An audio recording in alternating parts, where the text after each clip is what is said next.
Hello everyone. आज की इस वीडियो में आपका बहुत बहुत वेलकम है। फ्रेंड्स, हमने अपनी पिछली वीडियो में एक टॉपिक पर डिस्कस किया था जिसके लिए गणितीय व्यंजक निकाला था। वो था छोटे वैद्युत द्विध्रुव के कारण किसी बिंदु पर विद्युत क्षेत्र की तीव्रता के लिए व्यंजक निकालना। ओके, आज हम जस्ट उसी के आगे एक समान विद्युत क्षेत्र में रखे वैद्युत द्विध्रुव पर बल आघूर्ण निकालना है। ठीक ना, ये हमें पढ़नी है ये।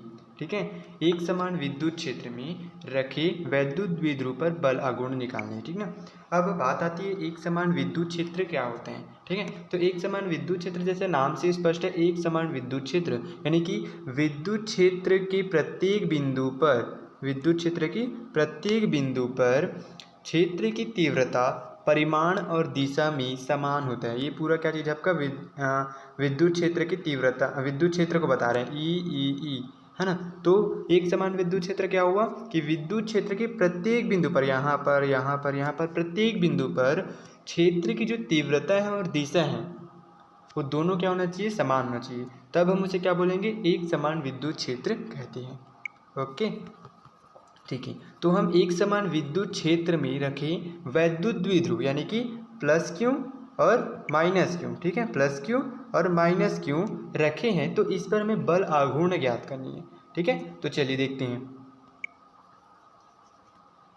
तो सबसे पहले इसके लिए हम क्या करेंगे, डायग्राम को देखेंगे, डायग्राम को समझेंगे ना, उसके बाद जो थ्योरी लिखे हैं उसको भी समझ लेंगे। ठीक है, चलिए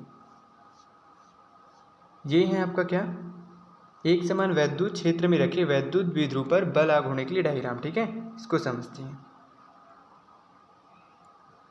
देखो यहाँ पर आपका ई और ये क्या बता रहे हैं, एक समान विद्युत क्षेत्र को बता रहे हैं, यानी कि इसमें प्रत्येक बिंदु पर जो विद्युत क्षेत्र की तीव्रता होगी वो परिमाण और दिशा में क्या होगी, बराबर होगी। देखो सभी का दिशा क्या चीज़ है, इधर ही इधर है। ठीक है, तो ये परिमाण और दिशा में क्या होती है, बराबर होती है। अब हम जो एक समान विद्युत क्षेत्र हैं उसमें क्या करते हैं, एक वैद्युत द्विध्रुव को रखते हैं, है ना। तो माना यहाँ पर क्या चीज़ है, जो ए बी है, A B plus Q minus Q, ये क्या चीज़ है आपका, प्लस क्यू और माइनस क्यू, ये जो है वो वैद्युत द्विध्रुव है जिनके बीच की जो दूरी है वो कितनी है, 2a है। ठीक है, इतना हो गया, है ना। अब हम क्या करेंगे, ये जो ए वाली लाइन है यहाँ से इसको हम डालेंगे ऐसे और यहाँ से इसको ऐसे मिलाते हैं। ठीक है, तो दोनों को हमने क्या किया, ऐसे मिला दिया। ठीक है, अब हमने ये माना कि जो वैद्युत द्विध्रुव है, वैद्युत द्विध्रुव वो विद्युत क्षेत्र से थीटा एंगल बनाती है। कितने एंगल बनाती है, थीटा एंगल बनाती है। ठीक है, हमने ये माना। ठीक, और अब एक समान विद्युत क्षेत्र के कारण, विद्युत क्षेत्र के कारण क्या करेगा, ध्यान से समझिए इस चीज़ को। विद्युत क्षेत्र एक्चुअल में बल लगाता है। ठीक ना, बल लगाता है, जैसे कि हमने पढ़ा है क्या, विद्युत क्षेत्र की तीव्रता की परिभाषा में हमने पढ़े हैं कि विद्युत क्षेत्र में स्थित किसी एकांक धनावेश जितने बल का अनुभव करता है, यानी कि जो विद्युत क्षेत्र जो है क्या करते हैं, आवेश पर बल लगाते हैं। ठीक है, तो यहाँ पर प्लस क्यू आवेश पर, बिंदु ए पर स्थित प्लस क्यू आवेश पर विद्युत क्षेत्र ई के कारण जो लगने वाले बल हैं वो क्या चीज़ है, क्यू ई है। ठीक ना, क्या चीज़ है आपका, क्यू ई है। और किस डायरेक्शन में, विद्युत क्षेत्र की दिशा में ही लग रहा है। क्यों, क्योंकि ये प्लस क्यू आवेश है ना। तो प्लस क्यू आवेश है तो हमेशा हम क्या जानते हैं, प्लस क्यू आवेश है ना। तो ये जो है वो रिपल्सन करेगा यानी कि प्रतिकर्षित करेगी, देन इसकी डायरेक्शन क्या होगी, ये होगी। ठीक है, और माइनस बिंदु बी पर स्थित माइनस क्यू आवेश पर विद्युत क्षेत्र ई के कारण लगने वाली बल की जो दिशा होगी, बल होगी वो कितनी होगी, क्यों ई तो होगा लेकिन इसकी दिशा क्या होगी, उल्टी होगी, विपरीत होगी। क्यों, क्योंकि ये माइनस क्यू आवेश है। तो माइनस क्यू आवेश क्या करते हैं और प्लस क्यू आवेश क्या करते हैं, दोनों एक दूसरे को अट्रैक्ट करते हैं, क्या आकर्षित करते हैं। देन क्या होगी, इसकी जो डायरेक्शन होगी वो विपरीत होगी। ठीक है, ठीक है ना। तो हमें ये समझ में आया कि यहाँ पर देखो प्लस क्यू आवेश पर जो बल लग रहे हैं उसकी डायरेक्शन इस तरफ है और माइनस क्यू आवेश पर जो बल लग रहा है उसकी डायरेक्शन किधर है, इस तरफ है। ठीक है, आप इस तरह से भी समझ सकते हैं कि माइनस क्यू आवेश है तो हम जानते हैं कि माइनस क्यू आवेश में जो क्या बोलते हैं, विद्युत क्षेत्र रेखाओं की जो गुण होती है वो प्लस क्यू आवेश में क्या करता है, वो प्लस क्यू आवेश से वो क्या करता है, धनावेश से प्रारंभ होकर क्या करती है, अनंत तक जाते हैं, यानी कि ये अनंत तक जा रही है। ठीक है, लेकिन इसमें क्या होते हैं, अनंत से आकर क्या करते हैं, ऋणावेश में प्रवेश करते हैं। ऐसे हो सकता है। ठीक है, ऐसे भी समझ सकते हो आप इसकी दिशा को। ठीक है, चलिए मैंने 2 आइडिया तो बता ही चुका था पिछली वीडियो में। ठीक है, कि कैसे आप जो है वो विद्युत क्षेत्र की दिशा को निर्धारित करेंगे, इतना आपको क्लियर हो गई है। ठीक, है ना। तो यहाँ पर समझने वाली बात ये है कि बिंदु ए पर स्थित प्लस क्यू आवेश पर जो बल लग रहे हैं वो इस तरफ लग रहे हैं, ठीक है, और बिंदु बी पर स्थित माइनस क्यू आवेश पर बल जो है वो इस तरफ लग रहे हैं, और दोनों जो है परिमाण में बराबर है बल्कि दिशा में क्या चीज़ें विपरीत है। तो दोनों मिलकर क्या करेगा, एक बल युग्म का निर्माण करेगा। क्या करेगा, बल युग्म का निर्माण करेगा। बल युग्म मतलब होता क्या चीज़ है, जब दो बल जो है वो समान परिमाण के हो लेकिन विपरीत दिशा में कार्यरत हो तो ऐसे बल को हम क्या बोलेंगे, बल युग्म कहते हैं, ठीक है, बल युग्म कहते हैं, ठीक है। अब यहाँ तक समझ में आ गया आपको। अब जो थ्योरी लिखा है उसको हम समझ लेते हैं, ठीक है। एक बार अच्छे से डायग्राम को देख लीजिए, क्या क्या चीज़ है। ए बी क्या चीज़ है, आपका वैद्युत द्विध्रुव है, दोनों के बीच की लंबाई के दोनों आवेशों के बीच की दूरी कितनी है, 2a है, इस तरह से, ठीक है। चलिए अब थ्योरी को देखते हैं।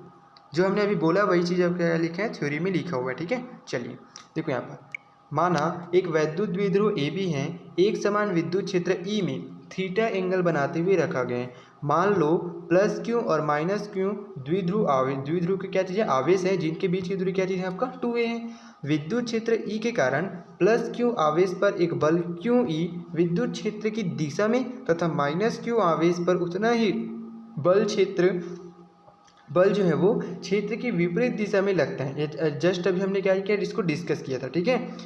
ये दोनों बल परिमाण में बराबर हैं लेकिन एक दूसरे कैसे हैं, समांतर हैं, एक दूसरे कैसे हैं, समांतर है, ठीक है, तथा विपरीत दिशा में क्या कर रहे हैं, वो कार्य कर रहे हैं। देखो एक बल इधर लग रहा था, दूसरी बल इधर लग रहा था, है ना, इधर, और दोनों कैसे था, एक दूसरे के समांतर है ना, और परिमाण में बराबर है, और क्या चीज़ें, लेकिन विपरीत है दिशा उसकी, ठीक है। अतः ये क्या करेगा, एक बल युग्म का निर्माण करते हैं जो द्विध्रुव को क्या करते हैं, घुमाकर विद्युत क्षेत्र ई के समांतर लाने का प्रयास करता है। बिल्कुल देखो यहाँ पर आपका ये वैद्युत क्षेत्र है, हाँ वैद्युत क्षेत्र है, एक बल इधर लग रहे हैं और एक बल आपका क्या कर रहा है, इधर लग रहे हैं, तो डेफिनेटली क्या करें, जो विद्युत क्षेत्र है वो क्या करेगा, ऐसे घूमकर ऐसे घूमेगा, ऐसे घूमेगा, है ना। तो विद्युत क्षेत्र जो है क्या करेगा, जो वैद्युत द्विध्रुव है वो क्या करेगा, वैद्युत क्षेत्र की समांतर हो जाएगा, वैद्युत क्षेत्र के समांतर हो जाएगा। ये बातें समझ में आ रही हैं। एक बल क्या करे, इधर लग रहे हैं, एक बल इधर लग रहे हैं, तो द्विध्रुव पर लग रहे हैं, तो ऐसे घुमा कर क्या करेगा, वो विद्युत क्षेत्र के समांतर ही तो लाएगा ना, ठीक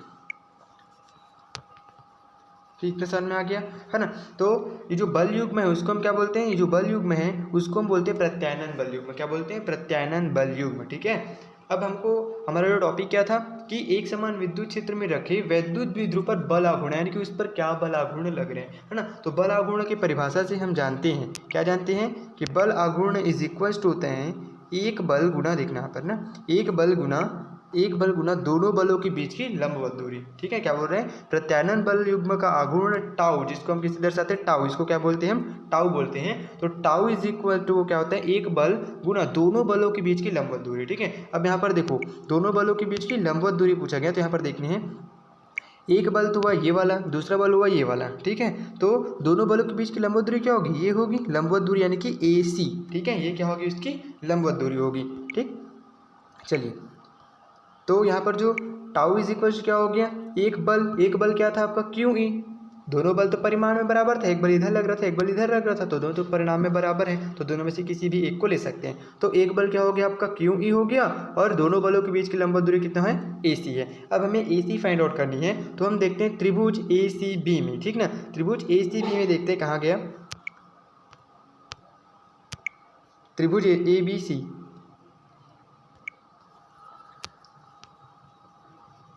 चलो यहाँ पर देखो ये त्रिभुज ACB में देखते हैं, ठीक है। ACB में हम क्या कर सकते हैं, देखो ये क्या चीज़ है आपका, हमें क्या निकालना है, AC निकालना है, ठीक है, AC निकालनी है, और हमें क्या क्या मालूम है, ठीक है। तो हमें मालूम है ये वाली कितने आपका 2a है, ठीक, और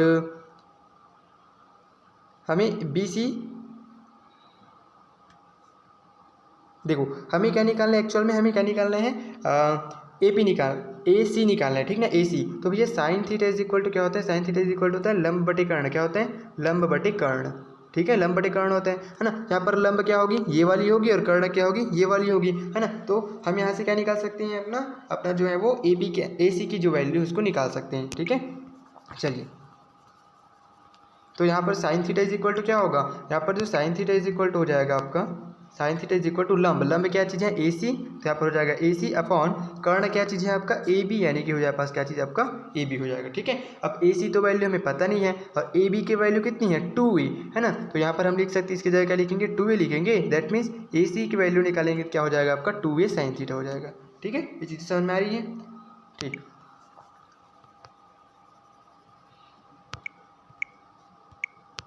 चलिए तो देखो यहाँ पर sine theta is equal to क्या हुआ, sine theta is equal to हुआ AC अपॉन AB। अब AC के वैल्यू अगर हम क्या करते हैं निकालते हैं तो क्या हो जाएगा, ये AB साइन थीटा हो जाएगा। और AB के वैल्यू क्या चीज़ है 2A, क्योंकि AB क्या चीज़ है वैद्युत द्विध्रुव है, और वैद्युत द्विध्रुव की लंबाई कितना होता है 2A होती है, तो 2A साइन थीटा हो गया। ठीक है, अब AC के वैल्यू में क्या हो गया पता चल गया। तो जो समीकरण 1 निकला हुआ है, समीकरण 1 क्या चीज़ है tau is equal to QE into AC। ठीक है, तो ये जो समीकरण 1 निकला है, देखो समीकरण 1 देखो ये वाला है ना, तो यहाँ पर हम AC की वैल्यू क्या करते हैं रख देते, तो AC की वैल्यू क्या निकला है 2A sine theta, 2A sine theta निकला हुआ है, यहाँ पर हम रख देते हैं उस चीज़ को। ठीक है, तो हो जाएगा आपके पास क्या ये वाली tau is equal to QE और AC की जगह लिखेंगे हम क्या चीज़ 2A साइन थीटा। ठीक है, तो यहाँ पर देखो 2A और Q मिलकर क्या बनाते हैं वैद्युत द्विध्रुव आघूर्ण बनाता है। ठीक है, तो 2AQ sine theta is equal to ये 2AQ क्या हो जाएगा आपका P बन जाएगा, P से हम दर्शाते हैं वैद्युत द्विध्रुव आघूर्ण को, है ना, तो PE साइन थीटा हो गया। That means tau is equal to क्या मिल गया हमें PE साइन थीटा मिल गया। ठीक है, और यही क्या चीज़ है आपका बल आघूर्ण है, एक समान विद्युत क्षेत्र पर रखे वैद्युत द्विध्रुव पर बल आघूर्ण के लिए सूत्र है क्या tau is equals to PE sine theta. आपको ये याद रखना है, ठीक ना, क्योंकि आगे जो आपके क्वेश्चन है उसमें ये काम आने वाली है। ठीक है, तो इतना समझ में आ गया आई होप यू। फिर से एक बार देख लेते हैं वैद्युत द्विध्रुव इसके डायग्राम को और एक बार इसके सॉल्यूशन एकदम इजी है। बल आघूर्ण के बस हमें क्या करना है परिभाषा याद रखनी है कि बल युग्म का आघूर्ण इज इक्वल्स टू होता है एक बल गुना दोनों बलों के बीच की लंबवत दूरी। ठीक है, अब क्योंकि एक समान विद्युत क्षेत्र में हम क्या कर रहे हैं विद्युत द्विध्रुव पर बल आघूर्ण निकाल रहे हैं, तो उसमें क्या होगा आपका दो बल लगता है जो कि परिणाम में क्या करते हैं परिमाण में क्या होते हैं बराबर होते हैं, लेकिन दिशा में क्या होते हैं विपरीत होते हैं, और यही जो मिलकर क्या बनाता है बल युग्म का निर्माण करते हैं। तो आई होप यू ये जो छोटा सा डेरिवेशन है वो आपको अच्छे से क्लियर हो गया होगा। ठीक है, हमने एक इसमें क्या किया त्रिभुज लिए, त्रिभुज ACB में हमने क्या लगाया साइन थीटा के फॉर्मूला लगाया, sine theta is equal to होता है पास क्या चीज़ लंब बटे कर्ण, इसी के फॉर्मूला हमने जस्ट लगाया है। लंब है आपके पास AC, यहाँ से हमने AC की वैल्यू फाइंड आउट कर दिया, फिर उसमें वैल्यूज़ को रख दिए।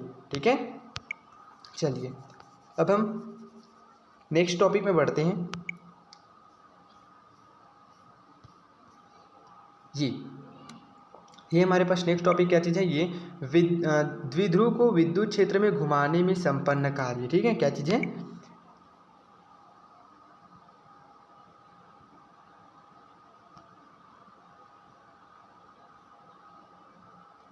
ठीक, द्विध्रुव है आपके पास है, द्विध्रुव को विद्युत क्षेत्र में घुमाना है और घुमाने पे जो संपन्न कार्य होगा। ठीक है, हम जानते हैं कि कार्य सिंपल परिभाषा क्या होती है कार्य की बताओ, है ना, हमने पढ़ा है कि कार्य इज इक्वल्स होता है बल गुना विस्थापन, हमने पढ़ा है ना पीछे छोटी क्लास में हमने पढ़ा है कार्य इज इक्वल्स होता है बल गुना विस्थापन, ये हमने पढ़ा हुआ है। ठीक है, देखो कई चीज़ें जो होती है बस क्या होती है हमें कार्य निकालना है, तो कार्य का फॉर्मूला क्या होता है बल गुना विस्थापन। दैट मीन्स यहाँ पर हमें बल को फाइंड आउट करना पड़ेगा और विस्थापन पता करने पड़ेगा, है ना। तो यहाँ पर क्या होगा यहाँ पर होगा आपस कार्य अगर निकालेंगे तो बल की जगह हम क्या लिखेंगे बल आघूर्ण यानी कि टाउ, और विस्थापन क्योंकि हम द्विध्रुव को घुमा रहे हैं, तो घुमा रहे हैं दैट मीन्स क्या चीज़ थीटा एंगल से घूमेगी, तो मान लेते क्या चीज़ है वो d थीटा है। बस ऐसे ही आपको क्या करना है समझना है, ठीक ना। तो कार्य इज इक्वल टू जैसे कि आपका एफ डी होता था, एफ क्या है बल और डी क्या चीज़ है विस्थापन होता था, तो यहाँ पर बल क्या होगा बल युग्म आघूर्ण होगा और जो विस्थापन है वो क्या हो जाएगा आपका डी थीटा यानी कि कोणीय विस्थापन होगा। ठीक है, इतना चीज़ें आपको क्लियर हो गई है ना। तो हमें क्या निकालना है कार्य निकालनी है, तो कार्य निकालने से पहले हमें क्या निकालना पड़ेगा बल आघूर्ण निकालना पड़ेगा, और जस्ट हमने अभी पढ़ा बल आघूर्ण के लिए सूत्र क्या निकला था tau is equals to PE sine theta, ये निकला था। बस हमें क्या करना है उसी फॉर्मूला को लिख देना है, ठीक है, और इसके बाद घुमा रहे हैं, है ना। तो भैया द्विध्रुव तो क्या चीज़ अब स्थिर है रुका हुआ है, जब हम इसे घुमाएंगे यानी कि कितने एंगल से घुमाएंगे, पहले जो था वो क्या था आपके पास 0 डिग्री था, मान लेते आप थीटा डिग्री में उसको क्या करें घुमा रहे हैं, दैट मीन्स क्या चीज़ 0 to थीटा तक हम उसको क्या करेंगे घुमाएंगे। ठीक है, चलिए अभी समझ में आ जाएगा ये चीज़ें जो है वो। ठीक, तो देखो माना P द्विध्रुव आघूर्ण के क्या चीज़ है एक वैद्युत द्विध्रुव E तीव्रता के एक समान वैद्युत क्षेत्र में रखा हुआ है, यदि P और E के बीच का कोण थीटा, ये जो लिखा है वो क्या चीज़ है आपका सेम अभी जो आपने किया है ना डायग्राम से उसी के अकॉर्डिंग है। ठीक है, ठीक, तो द्विध्रुव पर लगने वाले जो प्रत्यानयन बल युग्म का आघूर्ण जस्ट हमने भी निकाला क्या चीज़ है टाउ इज इक्वल्स होता है PE साइन थीटा। ठीक है, P साइन थीटा होता है ना। अब हमें क्या करना है वैद्युत द्विध्रुव को हमें क्या करना है घुमाना है, तो हम एक साथ मान लो थीटा एंगल नहीं घुमा रहे हैं, एक बहुत ही छोटी एंगल से घुमा रहे हैं जिसको हम क्या बोल रहे हैं डी थीटा बोल रहे हैं। डी थीटा क्या बताता है बहुत ही थोड़ा घूमना, बहुत ही थोड़ा ना, डी हमेशा क्या बताएगी, डी थीटा अगर है ना तो क्या बताएगा, बहुत ही थोड़ी सी क्या है वो थीटा एंगल से घुमा हुआ है, ठीक है। अगर मान लो यहाँ पर डी एक्स रहता तो क्या बताता, बहुत अल्प दूरी तक ये तय किया, ऐसे होता है, ठीक ना। तो डी जहाँ पर भी लगा हुआ है ना, डी एक्स डी थीटा, वो बहुत अल्प वाली चीज़ को बताते हैं, ठीक है। तो द्विध्रुव को मान लेते कि अल्प कोण यानी कि डी थीटा से घुमाने में किए गए कार्य जो है वो डी डब्ल्यू है। तो डी डब्ल्यू इज इक्वल क्या होगा, टाउ डी थीटा, ठीक है। जैसे कि W is equal to F D होता है ना, बल गुणा विस्थापन, तो यहाँ पर बल की जगह क्या आएगा, बल युग्म आघूर्ण आएगा, और विस्थापन की जगह क्या आएगा आपका, कोणीय विस्थापन आएगा, यानी कि थीटा यानी डी थीटा आएगा, ठीक है।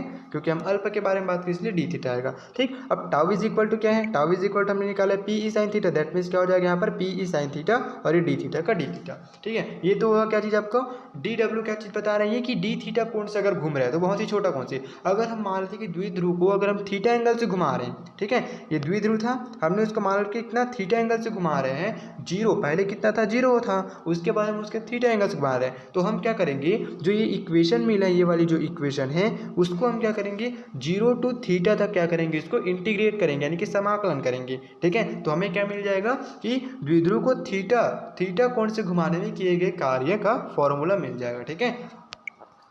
आई होप यू समझ में आ रहा होगा आपको, ठीक है। देखो, तो हम क्या करेंगे, इस प्रकार द्विध्रुव को थीटा कोण से घुमाने में क्या कार्य जो होगी वो डब्लू, वहाँ पर जो डी डब्लू था, हम क्या जानते हैं कि जो इंटीग्रेशन ऑफ डी एक्स की वैल्यू होता है बस कितना होता है, एक्स होता है। तो integration of D W is equal क्या होगा आपका, डब्लू होगा, दैट मीन्स क्या हो गया ये आपका W is equals to zero to theta करेंगे, क्योंकि पहले तो घुमा नहीं रहे, रुका हुआ है, दैट मीन्स जीरो एंगल बना रही है, और उसको घुमा रहे हैं कितने एंगल से, थीटा एंगल से, इसलिए हम लिखेंगे क्या चीज़, लोअर लिमिट में हो जाएगा जीरो, और अपर लिमिट में क्या हो जाएगा आपका, थीटा हो जाएगा, ओके।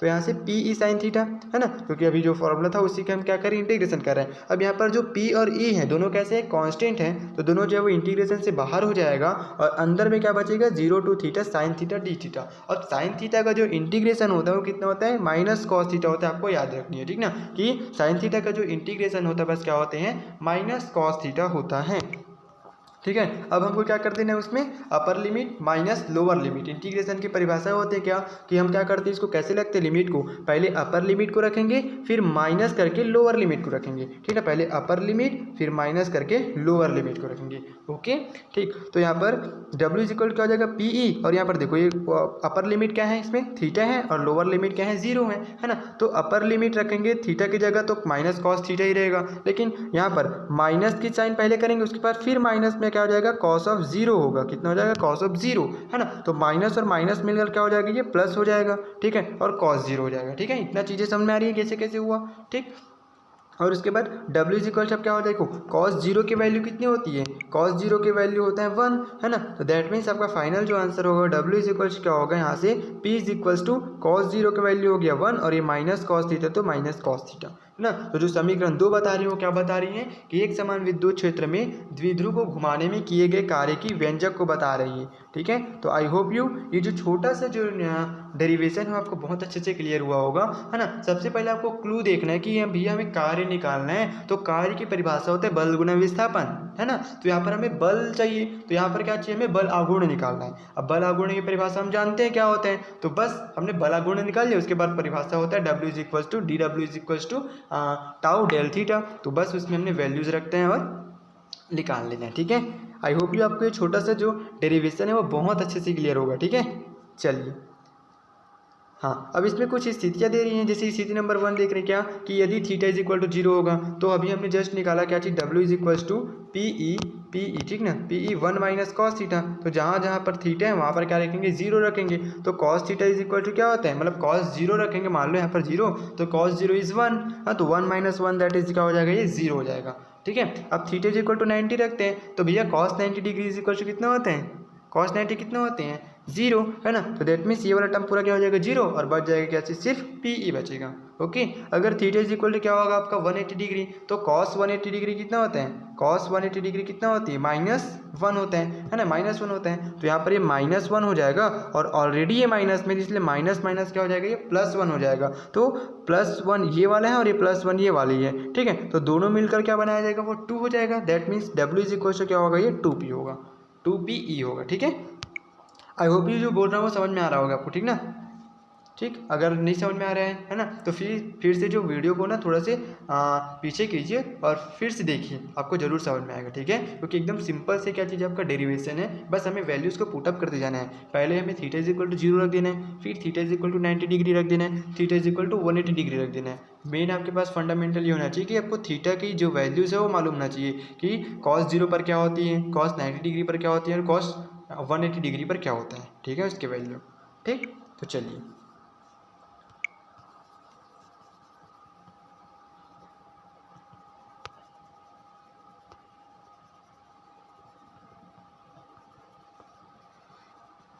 अभी हमने दो टॉपिक पढ़ लिया। पहला जो टॉपिक पढ़ा था वो क्या था, बल आघूर्ण निकालना। ठीक ना, दूसरा जो टॉपिक था वो क्या है, कार्य निकालना। ठीक है, अब जो नेक्स्ट जो टॉपिक आ रहा है वो था, वो निकालना में क्या चीज़ की, उसमें निकालना हमें स्थितिज ऊर्जा निकालनी। क्या निकालना है, स्थितिज ऊर्जा। देखते हैं, ये ब्लैंक पेज था, अगर डेरिवेशन आपको समझ में नहीं आता तो मैं इससे समझाने की कोशिश करता आप लोग को।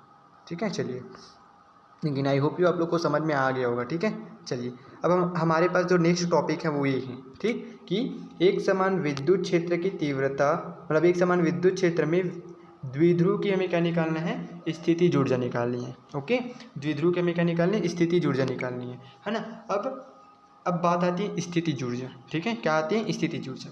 तो भैया स्थितिज ऊर्जा क्या होती है, स्थितिज ऊर्जा जो होती है बस क्या होती है, हमारे द्वारा जो किया गया कार्य जो होती है ना, कार्य, वही क्या होती है, स्थितिज ऊर्जा के रूप में संचित होती है। जैसे अगर हम क्या कर रहे हैं, बॉल को फेंक रहे हैं ऊपर की तरफ, फेंक रहे हैं मतलब क्या चीज़ कर रहे हैं, हम कुछ कार्य कर रहे हैं, तो वो जो फेंक रहे हैं एक अधिकतम ऊंचाई तक वो जाएगा, उसके बाद क्या हो जाएगा, वो नीचे आ जाएगा। तो जस्ट वो वहाँ पर रुक कर जो नीचे आएगा ना, तो जो रुका हुआ पोजीशन है वही क्या चीज़ बताएगा, वो स्थितिज ऊर्जा को बताएगा। ठीक है, तो मतलब क्या है कि स्थितिज ऊर्जा को निकालने के लिए हमें कार्य निकालना होगा, और डेफिनेटली कार्य निकालने के लिए हमें बल चाहिए होगा। तो हम तो अभी पढ़ चुके क्या, बल आघूर्ण निकालने का फॉर्मूला हमने देख लिया अभी जस्ट, और उसके बाद हमने क्या देख लिया, उसका कार्य का फॉर्मूला देख लिया। तो डेफिनेटली अब क्या करेंगे, जो फॉर्मूला हमने निकाला है उसको यहाँ पर अप्लाई करेंगे, कार्य तक पहुंच जाएंगे। अब कार्य जो निकले हैं, है ना, अब उसको क्या करेंगे, जो परिभाषा के अकॉर्डिंग इसकी है ना, मानक स्थिति और वर्तमान स्थिति के अकॉर्डिंग हम वहाँ पर लिमिट रखेंगे इंटीग्रेशन में। ओके, फिर हमारा क्या निकल जाएगा, स्थितिज ऊर्जा के लिए फॉर्मूला निकल जाएगा। ठीक है, चलिए, ठीक, तो इसकी परिभाषा देख लेते हैं कि जो द्विध्रुव विद्युत क्षेत्र के लिए जो स्थितिज ऊर्जा की परिभाषा है वो क्या चीज़ है। वैद्युत द्विध्रुव को विद्युत क्षेत्र में, ध्यान से समझना, ठीक ना, वैद्युत द्विध्रुव को विद्युत क्षेत्र में मानक स्थिति से वर्तमान स्थिति तक घुमाने में किया गया कार्य द्विध्रुव की स्थितिज ऊर्जा कहलाती है। अब ये मानक स्थिति से वर्तमान स्थिति तक हमें घुमाना है। ठीक ना, द्विध्रुव है, हम इसको क्या करेंगे, मानक स्थिति से वर्तमान स्थिति तक घुमाएंगे। ठीक है, तो यहाँ पर जो मानक स्थिति होती है वो कितनी होती है, थीटा इज इक्वल टू π/2 होती है, यानी कि आपका द्विध्रुव ऐसे ही।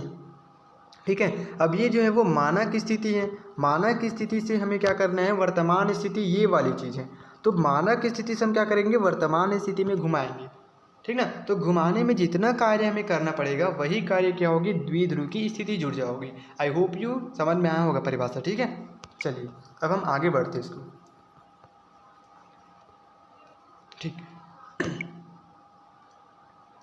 ठीक है, तो क्योंकि हमें क्या निकालना है, बल आघूर्ण निकालनी है ना, तो बल, क्योंकि कार्य निकालने के लिए हमें क्या चाहिए, बल आघूर्ण चाहिए। तो दैट मीन्स हम जानते हैं क्या होता है कि टाउ इज इक्वल टू क्या होती है, PE sin थीटा होता है। ठीक है, ये आपको लिखा हुआ है, इसको देख लो एक बार। मान लो कि क्या चीज़ है, देखो tau is equal to PE sin theta हो रहा है ना, अब यहाँ पर इस क्या है, P आया हुआ है, E आया हुआ है, sin थीटा आया हुआ है ना, तो आपको बताना है कि यहाँ पर P क्या चीज़ है, E क्या चीज़ है, sin थीटा क्या चीज़ है, फिर आपको ये परिभाषा लिख देनी है जी, है ना। तो यहाँ पर P क्या चीज़ है, विद्युत द्विध्रुव आघूर्ण है, E क्या चीज़ है, विद्युत क्षेत्र की तीव्रता है, और थीटा क्या चीज़ है, आपका विद्युत क्षेत्र E में जो वैद्युत द्विध्रुव है वो थीटा कोण बना रहे हैं, वो क्या चीज़ है, आपका थीटा बता रही है। ठीक है, तो बस यही है कि मान लो P द्विध्रुव आघूर्ण का एक वैद्युत द्विध्रुव एक समान विद्युत क्षेत्र E में क्षेत्र से थीटा कोण बनाते हुए क्या किया गया है, रखा गया है। तो हम जानते हैं कि द्विध्रुव पर लगने वाले जो प्रत्यानयन बल युग्म का आघूर्ण होता है वो टाउ इज इक्वल टू कितना होता है, PE sin थीटा होता है, PE sin थीटा होता है। ठीक है, तो वही फॉर्मूला आपस यहाँ पर रखा हुआ है। ठीक है,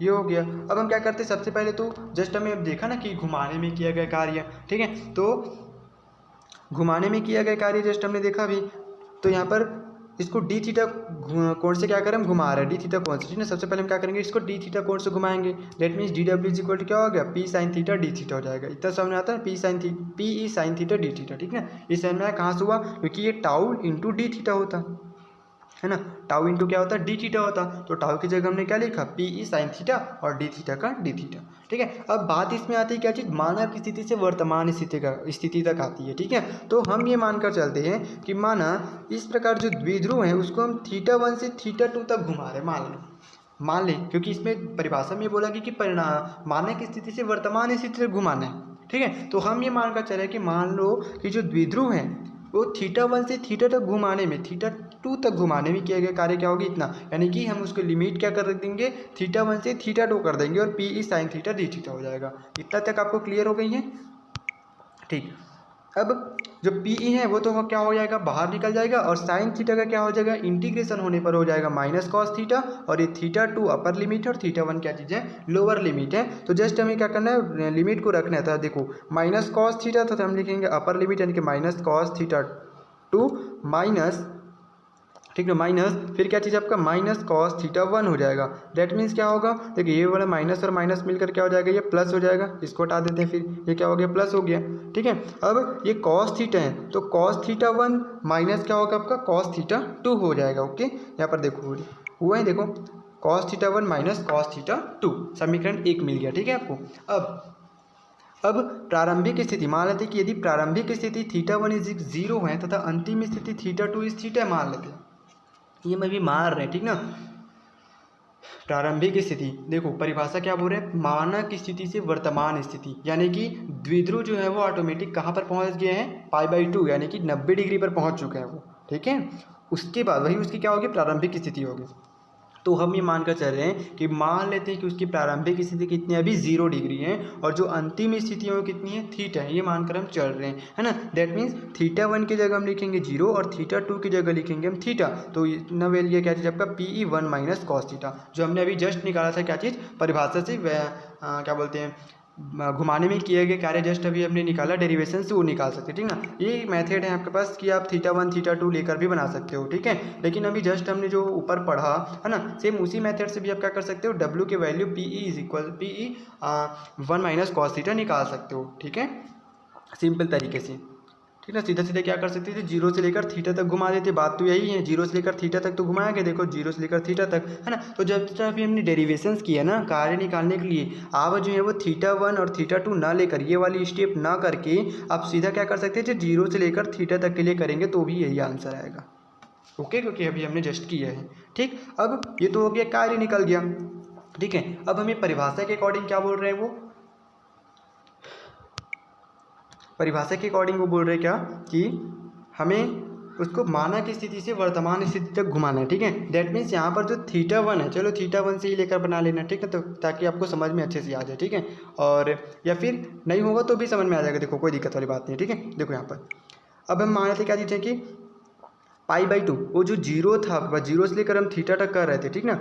लेकिन हमें परिभाषा के अकॉर्डिंग क्या बोल रहे हैं, मानक स्थिति से वर्तमान स्थिति, यानी कि जो प्रारंभिक स्थिति होगा वो क्या होगा, मानक स्थिति होगा, ठीक है। यानी कि वो जाए पास क्या चीज़, यहाँ पर जो हम 0 की जगह क्या लिखेंगे, हम 0 की जगह लिखेंगे π/2 और थीटा की जगह लिखेंगे थीटा ही, ठीक है। यानी कि लोअर लिमिट क्या हो जाएगा आपका π/2 और अपर लिमिट क्या हो जाएगा, थीटा हो जाएगा, है बस में, ठीक है। पुनः यदि प्रारंभिक स्थिति अगर क्या चीज़ है, मानक स्थिति क्या चीज़ है, π/2 है, तथा वर्तमान स्थिति अगर मान लो थीटा है, तो समीकरण 1 से क्या हो जाएगा, समीकरण 1 यहाँ पर यही पर, ठीक ना। जो θ1 इज इक्वल क्या कर सकते हैं, हम π/2 रख सकते हैं, और θ2 इज इक्वल क्या रख सकते हैं, थीटा रख सकते हैं। ओके, देखो ज़्यादा कंफ्यूज होने की ज़रूरत नहीं है, ठीक है। आपको जैसा समझ में आता है आप वैसे कर सकते हो, ठीक है। आप अगर इसी मेथड से समझना चाहते हो, क्योंकि इसमें एक चीज़ ही है जो अलग है, क्या, मानक स्थिति से वर्तमान स्थिति तक करना है, ठीक है। तो यहाँ पर हमें θ1 और θ2 लेकर बनाना ही बेहतर होगा, ठीक है।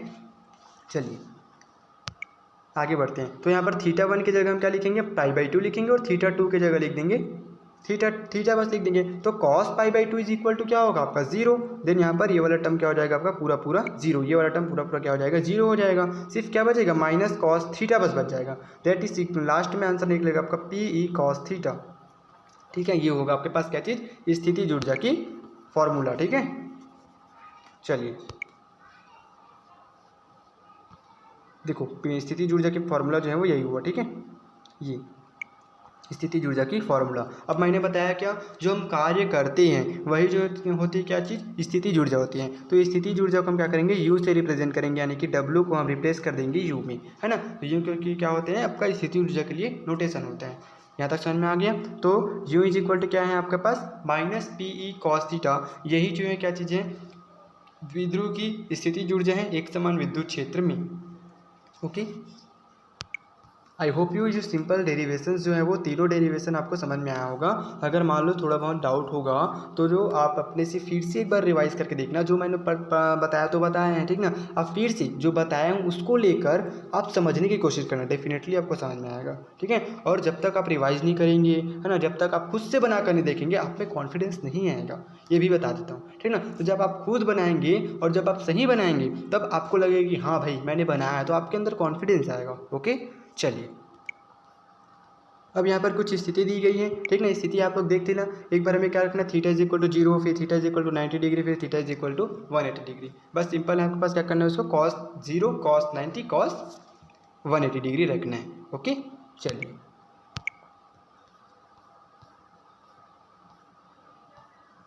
तो चलिए आज वीडियो यहीं पर कंप्लीट करते हैं। आई होप यू आप लोग को ये वीडियो समझ में आया होगा।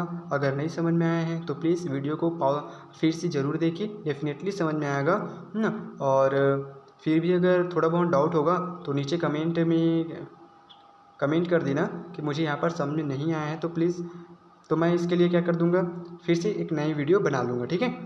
चलिए आई होप यू लेकिन समझ में आया होगा आप लोग को, ठीक है। तो चलिए मिलते हैं अगली वीडियो में, तब तक के लिए धन्यवाद।